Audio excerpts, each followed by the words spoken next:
Okay, today we are going to make a pizza crust. And I know many of you already make homemade pizza crust for your family, and it's a great tradition to do with your family. Some of you though are probably like me, and sometimes we get kind of lazy and we don't want to bother making a pizza crust. We want to open up the freezer, pull out one of those frozen pizzas, or we'll go order pizza out. But I always remind myself that it's so much cheaper, and it's relatively easy to do to make your own pizza. Not to mention that it's so much healthier for your family.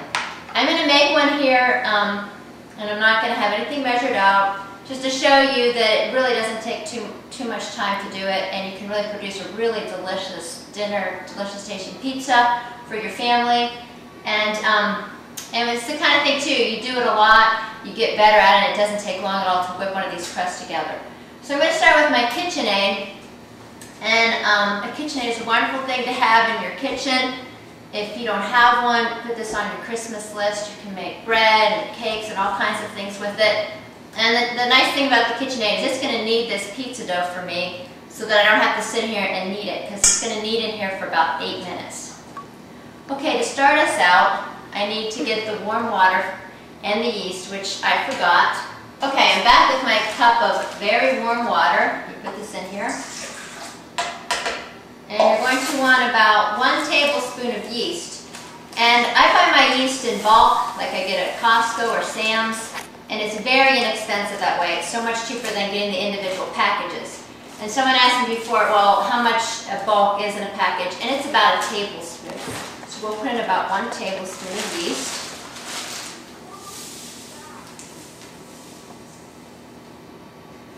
And we'll let the mixer put that on low, just sort of mix it up a little bit. And of course you've got to feed your yeast. And I was surprised when I got this recipe for someone, they gave almost a ½ cup of sugar to feed this yeast. So somewhere around a ½ cup, ¼ cup. I had a recipe that just used a couple tablespoons. You want somewhere in there. I used a ½ cup in here. And you also need about a teaspoon of salt for your pizza. I like to measure my teaspoons and my tablespoons in the palm of my hand. And I have practiced that before with like a real teaspoon cup to get good at it. There we go. Now you can sort of set and let that ferment a little bit. Let the bubbles start if you have time. But I just want to get right on it, so I'm going to add the oil next. And you need a 1/4 cup of oil. You can use either canola oil, which is cheaper than olive oil, and both are healthy for you. I like to use my olive oil to put on the bottom of the pizza and to put on the pizza dough when it's done. About a 1/4 cup. You know, if you have more or less, something like this, it doesn't really matter too much. And then finally the flour.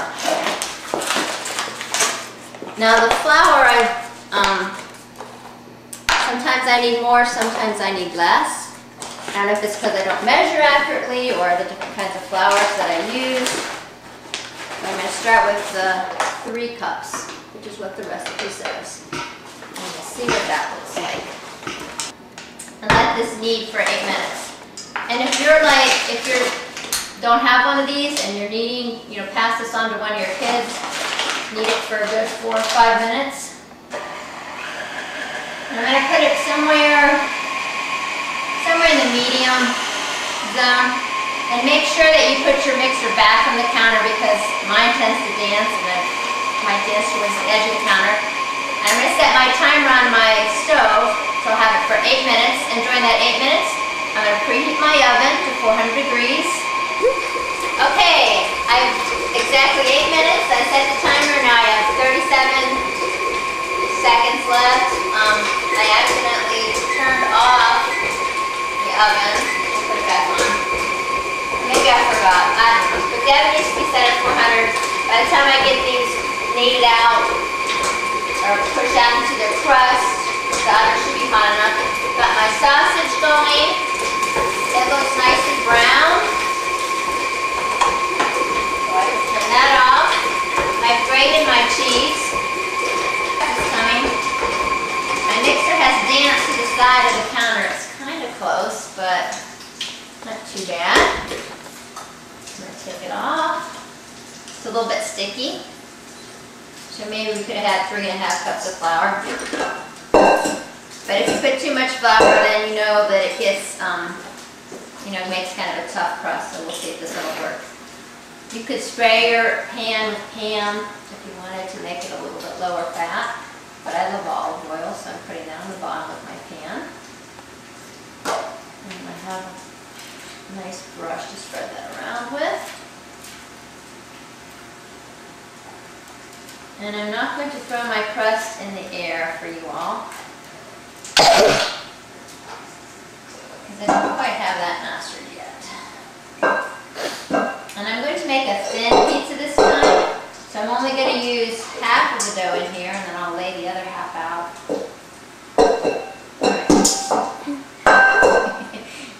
This is way too sticky. I want to add some flour. Hold on. Should have gone with 3½ cups. A little bit of flour in there. And had I paid attention when it was beating it out, maybe I would have been able to see that I put in it while I could eat it in. There we go. We'll see if that works. Okay. Not much better. It just needs a little bit of flour to handle it. That's going to have to start over there for a minute. Okay. This is when the really good pizza people throw it up in the air, but like I said, I'm not going to try to do that. But I am stretching it out a little bit, because I won't have so much work putting it in my pan. That looks pretty good. And then push it out.